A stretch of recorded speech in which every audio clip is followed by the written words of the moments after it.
First, we want to rinse or wash our mushrooms. 1, 2, 3, go!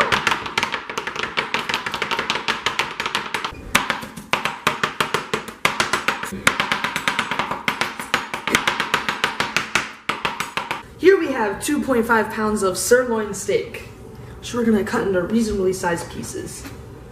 Look at that.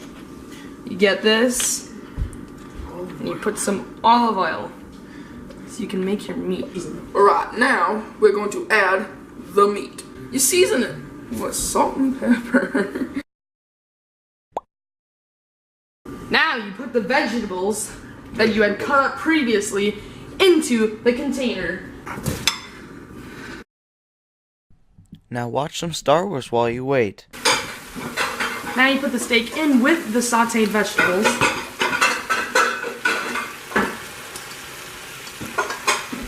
And you let that go for a little bit. Now watch some Star Wars while you wait. So now, we add our chicken broth.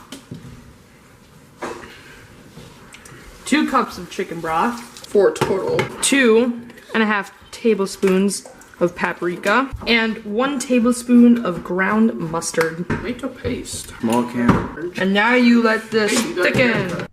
Now watch some Star Wars while you wait. Once it has thickened, it is ready to serve.